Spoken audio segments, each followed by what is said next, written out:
বিসমিল্লাহির রহমানির রহিম।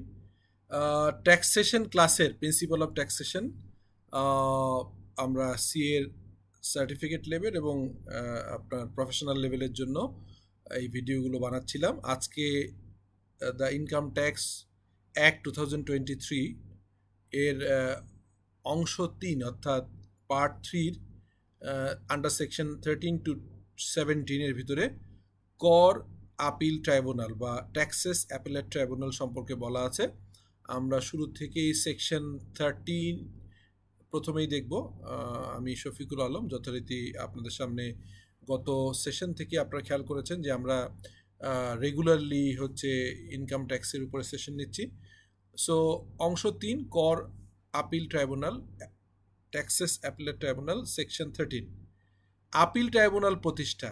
এই আইনের অধীন আপিল ট্রাইব্যুনালের কার্য সম্পাদনের উদ্দেশ্যে সরকার একজন প্রেসিডেন্ট এবং প্রয়োজনীয় সংখ্যক সদস্যের সমন্বয়ে সময় সময় কর আপিল ট্রাইব্যুনাল গঠন করবে। অর্থাৎ আমরা ট্যাক্সের যে রায়গুলো আমাদের ডিসিটি, জয়েন্ট কমিশনার লেভেল থেকে আসে, সেই জায়গায় আসলে আমরা এই যদি সংক্ষুব্ধ হই, আমরা যদি ডিসিটির কোনো অ্যাসেসমেন্টকে মেনে না নিতে পারি, তাহলে আমরা প্রথমে যেটা করতে পারি, কর আপিল ট্রাইব্যুনালে ট্যাক্সেস অ্যাপিলেট ট্রাইব্যুনালে আমরা অ্যাপ্লাই করতে পারি।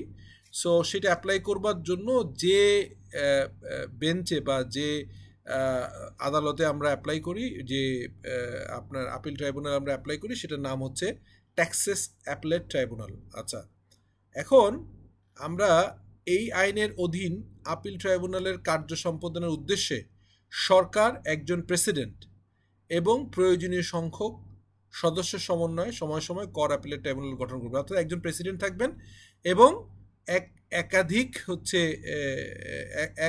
এক অথবা একাধিক সদস্য থাকবেন। এখন এই সদস্য হতে গেলে কি কি যোগ্যতা, সেটি হচ্ছে যে কোনো ব্যক্তি আপিল ট্রাইব্যুনালের সদস্য হিসেবে নিযুক্ত হইবেন না, মানে ওনার অযোগ্যতা হবে যদি না তিনি, তার মানে নিচের বর্ণিত ব্যক্তিবর্গই শুধুমাত্র ট্যাক্সেস অ্যাপিলেট ট্রাইব্যুনালের সদস্য হতে পারবেন।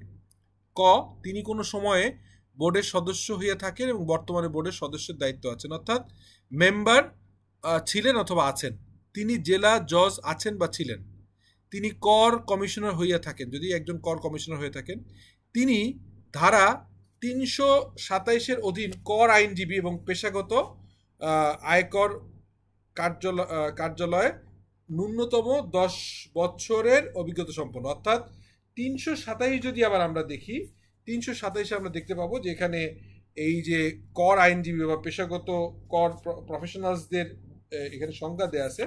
সেখানে আপনারা যদি আমরা একটু দেখি কুইকলি, সেটা হচ্ছে ওখানে আছে হচ্ছে আপনার কারা হতে পারবেন, সেটি হচ্ছে বাংলাদেশ বার কাউন্সিলের আইনজীবী, অনুশীলনকারী charter accountant, practising charter accountant, practising cost and management accountant, practising charter secretary এবং উপকর কমিশনারের নিম্নে নয়, হ্যাঁ, মানে অ্যাসিস্ট্যান্ট কমিশনের নিচে নয় এরকম, ডিসিটির নিচে নয় এরকম আপনার 5 বছরের অভিজ্ঞতা সম্পন্ন যিনি কাজ করেছেন এবং কোনো বোর্ড কর্তৃক আইনজীবী হিসেবে সনদপ্রাপ্ত কোনো ব্যক্তি, অর্থাৎ আইটিপি বা এরকম যাদের, তাদেরকে এই বলা আছে 327-এ তারা হচ্ছে হাজিরার জন্য অনুমোদিত প্রতিনিধি, অর্থাৎ ওনারা কোনো তাদের ক্লায়েন্টের পক্ষে হাজির হতে পারবেন আপিল এবং অ্যাসেসমেন্ট করবার সময় শুনানির জন্য।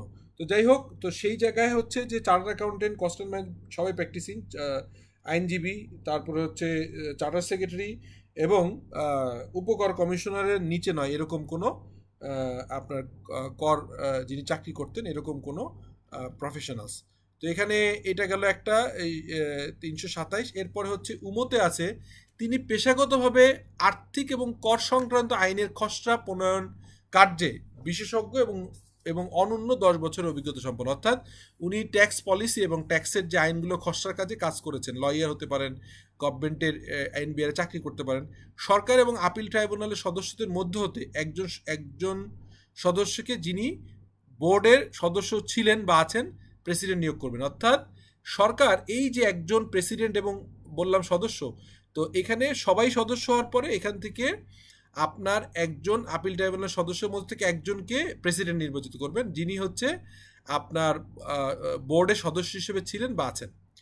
এই ধারার উদ্দেশ্য পূরণকল্পে কোনো ব্যক্তি চার্টার অ্যাকাউন্টেন্ট হিসেবে পেশা পরিচালনাকালে তাকে চার্টার অ্যাকাউন্টেন্ট অর্ডিন্যান্স 1961 এবং বাংলাদেশ চার্টার অ্যাকাউন্টেন্ট অর্ডার 1973 এবং অডিটর সার্টিফিকেট রুলস 1950-এর অধীন নিবন্ধীকৃত হইতে হবে। অর্থাৎ আমরা সিওপি থাকতে হবে, একজন সিওপিধারী চার্টার অ্যাকাউন্টেন্ট যিনি প্র্যাকটিস করেন, যিনি হচ্ছে এই হচ্ছে ব্যাপার। এরপরে বেঞ্চ কর্তৃক ট্রাইব্যুনালের ক্ষমতা প্রয়োগ। এই বেঞ্চ কর্তৃক ট্রাইব্যুনালের ক্ষমতা প্রয়োগ প্রসঙ্গে বলা আছে 14 সেকশনের সাবসেকশন 1-এ বলা আছে, প্রেসিডেন্ট কর্তৃক গঠিত কোনো বিশেষ ক্ষেত্রে বা শ্রেণীর ক্ষেত্রে ব্যতিক্রমী সিদ্ধান্ত প্রদান না করা হইলে আপিল ট্রাইব্যুনালের ক্ষমতা এবং কার্যসমূহ ট্রাইব্যুনালের বেঞ্চ সমূহ অতঃপর বেঞ্চ বলিয়া উল্লিখিত কর্তৃক প্রয়োগযোগ্য হবে। অর্থাৎ এই যে আমরা অ্যাপিলেট ট্রাইব্যুনাল করলাম, এই অ্যাপিলেট ট্রাইব্যুনালের একটা বেঞ্চ গঠন করতে হবে যেখানে মিনিমাম 2 জন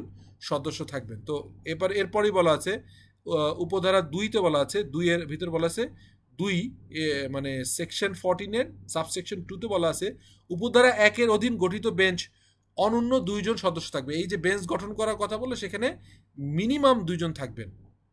এরপর হচ্ছে সেকশন 14-এর সাবসেকশন 3-তে বলা আছে উপধারা 1-এর অধীন গঠিত প্রতিটি বেঞ্চের অনন্য একজন সদস্য নিম্নবর্ণিত ব্যক্তিগণ হইতে নিযুক্ত হইবেন। যেমন মানে এই যে আমরা বললাম যে অ্যাপিলেট ট্রাইব্যুনাল থাকবে, সেই ট্রাইব্যুনালে একজন প্রেসিডেন্ট হবে এবং অন্যরা মেম্বার হবে, সেই মেম্বারদের নিয়েই হচ্ছে একটা বেঞ্চ করা যাবে যেখানে শুনানি হবে। সেই বেঞ্চের আপনার হচ্ছে মিনিমাম 2 জন থাকতে হবে, সেই 2 জনের ভিতরে একজন আবার জাতীয় রাজস্ব বোর্ডের একজন সদস্য অর্থাৎ মেম্বার, কর কমিশনার এরকম হতে হবে। তো আমরা দেখলাম যে তাহলে কি হলো, যে বেঞ্চ হবে মিনিমাম 2 জন, সেই 2 জনের একজন আবার জাতীয় রাজস্ব বোর্ডের একজন সদস্য অথবা কমিশনার হতে হবে। এরপরে সেকশন 15 বেঞ্চের সিদ্ধান্ত। তো বেঞ্চের সিদ্ধান্ত প্রসঙ্গে 15-এর সাবসেকশন 1-এতে বলা আছে উপধারা 2 এবং 3 পরে আমরা দেখব। উপধারা 2 এবং 3-এর বিধান সাপেক্ষে কোনো মামলার ক্ষেত্রে বা সুনির্দিষ্ট কোনো বিষয়ে সংখ্যাগরিষ্ঠ সদস্যদের মতামতের ভিত্তিতে সিদ্ধান্ত গ্রহণ হবে। একটু আগে আমরা বললাম বেঞ্চ গঠন হবে, বেঞ্চে বলা হয়েছে অনন্য 2 অর্থাৎ 2, 3, 4 এরকম হতে পারে। এই যে বেঞ্চ গঠন করা হলো, এই বেঞ্চের সদস্যদের সংখ্যাগরিষ্ঠ সদস্যের মতামতের ভিত্তিতে সিদ্ধান্ত গ্রহণ হবে। সাবসেকশন 2-তে বলা আছে কোনো বিষয়ে বেঞ্চের সদস্যগণ সমানভাবে বিভক্ত হইলে তাহা লিখিতভাবে বর্ণনা করিতে হইবে এবং উহা প্রেসিডেন্ট আপিল ট্রাইব্যুনালের এক বা একাধিক সদস্যের নিকট শুনানির জন্য প্রেরণ করিবেন। অর্থাৎ 2 জন নিয়ে যদি এরকম হয়, 2 জন মিলে যদি একটা বেঞ্চ হয়, বেঞ্চের 2 জন যদি 2 রকম মতামত দেয় অর্থাৎ একমত হতে না পারেন, তখন অ্যাপিল ট্রাইব্যুনালের প্রেসিডেন্ট উনি এক বা একাধিক সদস্য এখানে নতুন করে অ্যাড করবেন। উক্ত ক্ষেত্রে বিষয়টি সংখ্যাগরিষ্ঠ আপিলের ট্রাইব্যুনালের সদস্যগণদের যারা প্রথমবার শুনানি করেছেন তাহারা সহ মতামতের ভিত্তিতে সিদ্ধান্ত গ্রহণ হবে। বুঝিয়ে বলছি, ধরেন একটা বেঞ্চ করা হলো যেখানে একজন চার্টার অ্যাকাউন্টেন্ট, একজন হচ্ছে কমিশনার, ট্যাক্সের সাবেক কমিশনার। এখন 2 জন একমত হতে বললো না, 2 জন 2 রকম দ্বিধাবিভক্তি একটা রায় দেওয়ার দিকে গেলেন। তখন এই ক্ষেত্রে লিখিত জানানো হলে ট্যাক্সেস অ্যাপিলেট ট্রাইব্যুনালের প্রেসিডেন্ট উনি আরেকজন সদস্যকে অ্যাড করবেন। এই 3 জন এখন ডিসিশন নিবে। 3 জন হলে আসলে তখন আর ইকুয়াল হবে না, 3:2 হয়ে যাবে। সেকশন 15-এর সাবসেকশন 3-তে বলা আছে আপিল ট্রাইব্যুনালে কেবল 2 জন সদস্য থাকিলে এবং মতামত ভিন্ন হইলে উক্ত মামলাটি শুনানির উদ্দেশ্যে সরকার আপিল ট্রাইব্যুনাল অতিরিক্ত সদস্য নিয়োগ করিতে পারিবে এবং মামলার সিদ্ধান্ত অতিরিক্ত সদস্যের সমন্বয়ে গঠিত আপিল ট্রাইব্যুনালের সদস্যগণ অধিকাংশের মতামত অনুযায়ী গৃহীত হইবে। অর্থাৎ আগেও যেটা বললাম, যদি 2 জন হয় তাহলে ডেফিনেটলি মানে 4 জন হলে 2 জন হয়ে যেত, 2, তখন একজন অ্যাড করতে হলো। 2 জন হলেও দ্বিধাবিভক্তি যদি হয়, 2 জন যদি আলাদা আলাদা হয়, তাহলে এর সঙ্গে আরেকজন নতুন করে যোগ হবে, তাদের সম্মিলিত সিদ্ধান্ত হতে হবে। 17 নম্বর সেকশন বলা আছে কার্যপদ্ধতি নিয়ন্ত্রণ। এখানে বলা আছে এই আইনের বিধান সাপেক্ষে আপিল ট্রাইব্যুনাল ইহা নিজস্ব এবং বেঞ্চসমূহ কোন স্থানে কার্য নিষ্পত্তি করিবে তাহা সহ অন্যান্য কার্য নিষ্পত্তির ক্ষেত্রে উদ্ভূত বিষয়সমূহ নিরসন সংক্রান্ত কার্যপদ্ধতি নির্মাণ করবে। অর্থাৎ যে বেঞ্চ গঠন করা হবে, সে বেঞ্চ হচ্ছে আপিল ট্রাইব্যুনালের সাথে আলাপ আলোচনা করে ডিসিশন নেবে যে কোথায় বসে এটা শুনানি হবে এবং এই সিদ্ধান্তগুলো তারা নিতে পারবে। সো এর আগে বলা হচ্ছে কার্যপদ্ধতি নিয়ন্ত্রণ কীরকম হবে, বেঞ্চ 2 জনের অধিক 2, 3, 4, 5 হতে পারে ওনারা, এবং ওনারা আপিল ট্রাইব্যুনালের সাথে আলাপ করে এইটা আপনার কোথায় হিয়ারিং করবে, কোথায় ডিসিশন নেবে, এটা জানতে পারবে। সো আমরা এটা দেখলাম যে আমাদের 17 পর্যন্ত হয়ে গেল। So this is the third part. আজকে আমরা তৃতীয় পার্টের অংশ বললাম, অংশ 3। সো আশা করি আপনারা উপকৃত হচ্ছেন। আপনারা যদি কমেন্ট করেন, আপনারা যদি জানান যে আর কি ধরনের কোয়ারি বা জানার ইচ্ছা আছে, will try to make more videos on that. Thank you, take care, আসসালামু আলাইকুম।